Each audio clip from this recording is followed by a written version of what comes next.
Good morning children. BRC maths academy ఛానల్కు మీ అందరికీ స్వాగతం పలుకుతున్నాం. ఈరోజు ఈ వీడియో సెషన్లో మనం అభ్యాసం 1.4లోని అన్ని లెక్కలను నేర్చుకుందాం. మొదటగా మొదటి బిట్లోని రెండో లెక్కను చూడండి, √3 + √5. మనం ఇంతకుముందు వీడియోలో చెప్పుకున్నట్టుగా ఈ కరణీయ సంఖ్యను చూపడం అనేది విరుద్ధత అనే పద్ధతి ద్వారా కనుక్కుంటాము. విరుద్ధత అనే పద్ధతి ద్వారా ఏంటి, కరణీయ సంఖ్య అని మనం చూపాలి కాబట్టి దాని యొక్క వ్యతిరేకము అకర్ణీయ సంఖ్య అని మనం లెక్క ప్రారంభం చేయాలి. అంటే ఇక్కడ ఏమని రాయాలి, √3 + √5 ఒక అకర్ణీయ సంఖ్య అనుకుంటే, అకర్ణీయ సంఖ్య అనుకుంటే అకర్ణీయ సంఖ్యని దేనికి అనుకోవాలి అని అంటే మనం ఈ విరుద్ధత అనే పద్ధతిలో నిరూపించాల్సిన అంశానికి వ్యతిరేకంగా తీసుకోవాలి. కాబట్టి ఇప్పుడు ఏమవుతుంది, √3 + √5 = p/q. అకర్ణీయ సంఖ్య అనేది p/q రూపంలో ఉంటుంది కాబట్టి p/qకి సమానం చేయండి. ఇందులో pqలు ఏంటి, pqలు పూర్ణ సంఖ్యలు, pqలు పూర్ణ సంఖ్యలు. ఇప్పుడు ఈ ఎడమ వైపు ఉన్నటువంటి భాగాన్ని వర్గము చేయండి.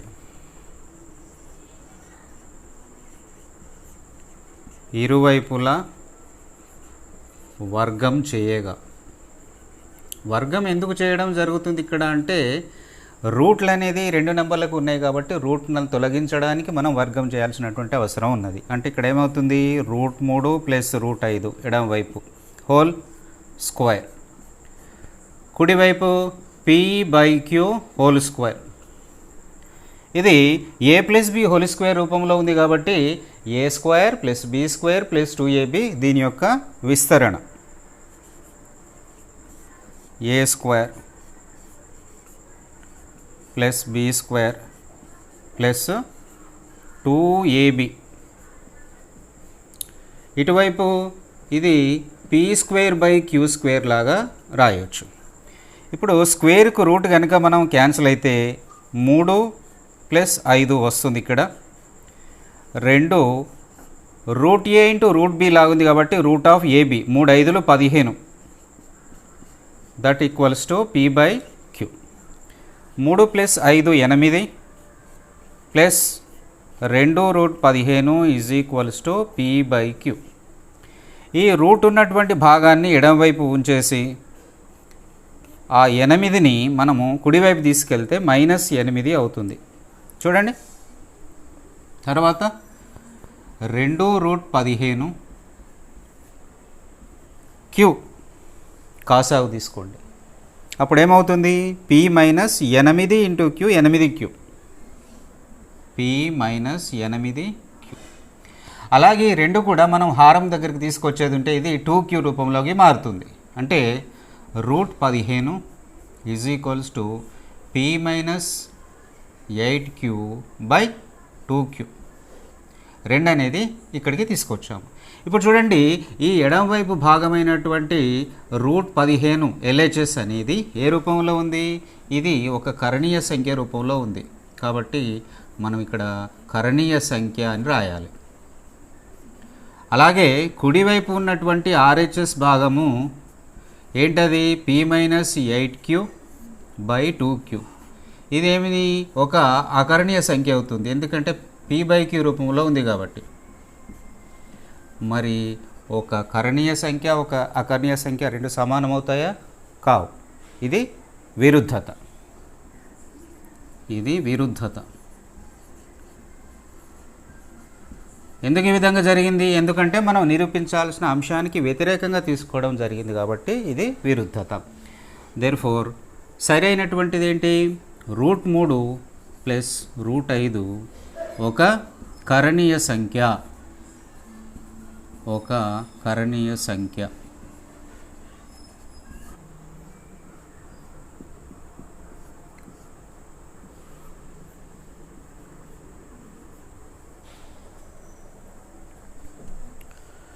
ఇప్పుడు మూడో లెక్కను చూడండి, 6 ప్లస్ రూట్ 2. ముందుగా ఏం రాయాలి మనము? 6 ప్లస్ 2, 6 ప్లస్ రూట్ 2 ఒక అకర్ణీయ సంఖ్య అనుకుంటే, ఒక అకర్ణీయ సంఖ్య అనుకుంటే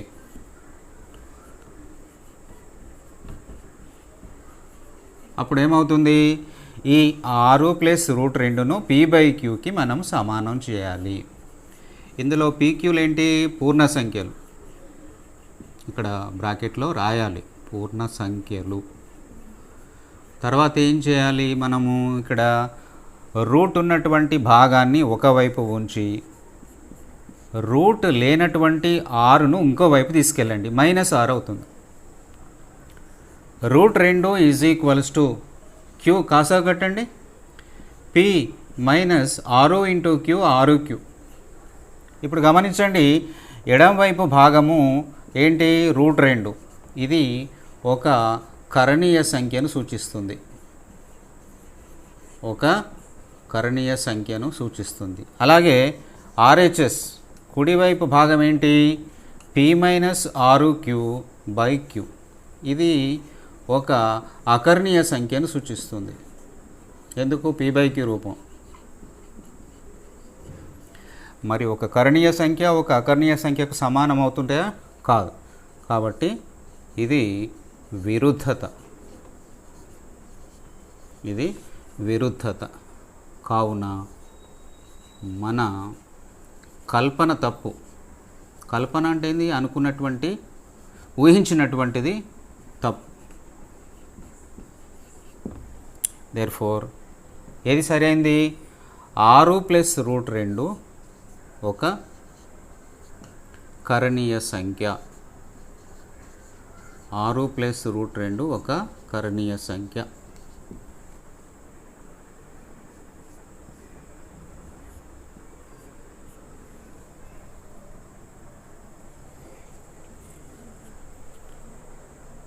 నాలుగో లెక్క చూడండి.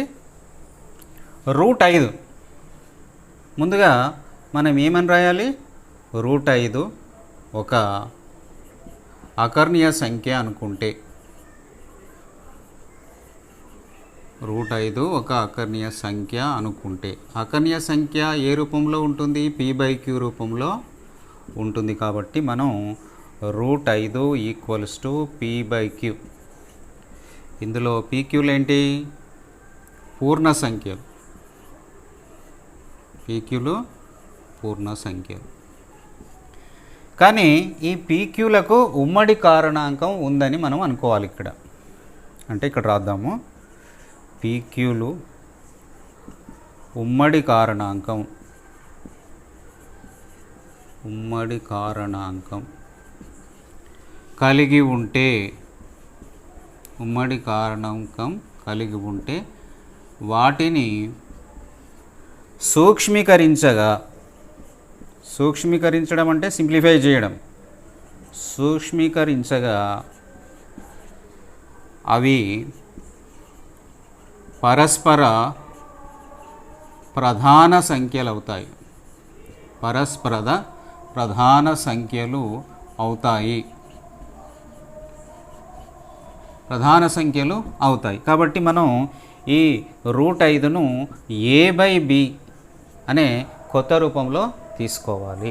ఇక్కడ ఉమ్మడి కారణాంకం అంటే ఏంటిది? ఇప్పుడు కొన్నిసార్లు 4/6 ఉన్నదనుకోండి, 4ను 2 ఇంటూ 2 అని రాయొచ్చు, 6ను 2 ఇంటూ 3 అని రాయొచ్చు. ఇలాంటప్పుడు 2 అనేది మనకు ఉమ్మడిగా ఉంది కదా కారణాంకం, ఆ విధంగా అన్నమాట. ఇక్కడ route 5 is equal to a/b అయితే మనము ఇరువైపులా వర్గం చేయండి. ఇరువైపులా వర్గం, ఇరువైపులా వర్గం చేయగా ఏమవుతుంది? Root 5 whole square is equals to a/b whole square. ఇది 5 అవుతుంది. 5 ఈజ్ ఈక్వల్స్ టు a²/b². అడవునకరం చేయండి.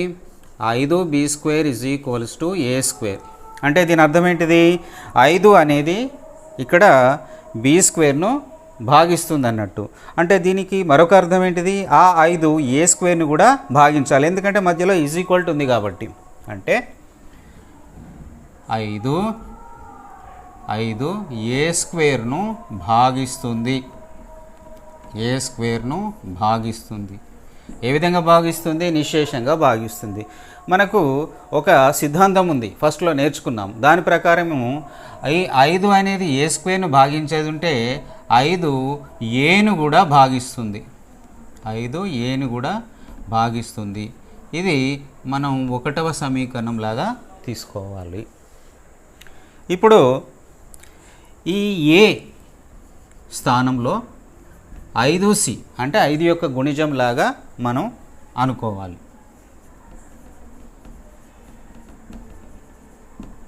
అప్పుడు ఏమవుతుంది? ఇది 5B² ఈజ్ ఈక్వల్ టు ఏ స్థానంలో మనం ఇక్కడ అనుకున్నటువంటి విషయం ఏంటిది? 5C whole square. 5B² is equal to 5 5 25C². ఇప్పుడు ఏం చేద్దాము? ఇరువైపులా 5 చేత భాగిద్దాం. అప్పుడు మనకు ఈ విధంగా /5 అని రెండు వైపులా రాయడం జరిగింది. 5 5 క్యాన్సిల్ అవుతుంది. 5 5 25 అంటే B² is equals to 5C². అంటే ఇక్కడ అర్థం ఏంటిది? 5 అనేది C²ను భాగిస్తుంది. అంటే ఇండైరెక్ట్గా 5 అనేది B² కూడా భాగిస్తుంది. 5 B² భాగిస్తుంది. దట్ ఇంప్లైస్ అప్పుడు ఏం కావాలి? 5 Bను కూడా భాగిస్తుంది. 5 Bని కూడా భాగిస్తుంది. ఇది రెండవ సందర్భం, రెండవ సమీకరణం అనుకోండి. అంటే ఇక్కడ మనకు గమనించిన విషయం ఏంది? 5 ఏను భాగిస్తుంది, అదే 5 Bని కూడా భాగిస్తుంది. అంటే 5 అనేది A, B రెండింటిని భాగిస్తుంది. అంతేనా? కానీ ఏబీలు ఏంటి? ఏబీలు పరస్పర ప్రధాన సంఖ్యలు. పరస్పర ప్రధాన సంఖ్యలు ఇక్కడ మనం రాయడం జరిగింది, పరస్పర ప్రధాన సంఖ్యలని. కాబట్టి ఇది విరుద్ధత. ప్రధాన సంఖ్యలు ఎప్పుడూ ఉమ్మడి కారణాంకాలను కలిగి ఉండవు. ఇది విరుద్ధత. దెర్ఫోర్ ఏమని రాయాలి మనం? √5 అనేది ఒక కరణీయ సంఖ్య. ఒక కరణీయ సంఖ్య అని రాస్తే సరిపోతుంది.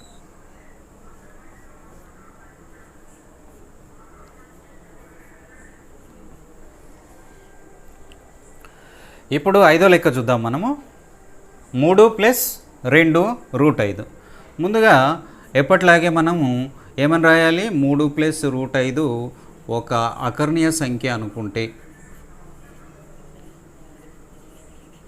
ఒక అకర్ణీయ సంఖ్య అనుకుంటే, అకర్ణీయ సంఖ్య రూపం ఏంటి? p/q రూపంలో ఉంటుంది. కాబట్టి మనము 3 + 2 √5 ఈజ్ ఈక్వల్స్ టు p/q. ఇక్కడ pqలు ఏంటి? పూర్ణ సంఖ్యలు. pqలు పూర్ణ సంఖ్యలు. అలాంటప్పుడు రూట్ ఉన్నటువంటి భాగాన్ని మనం ఎడమవైపు ఉంచండి, మిగతా భాగాన్ని కుడివైపు తీసుకెళ్ళండి. మిగతా భాగం అంటే 3 అనేది అటువైపు వెళ్తే -3 అవుతుంది.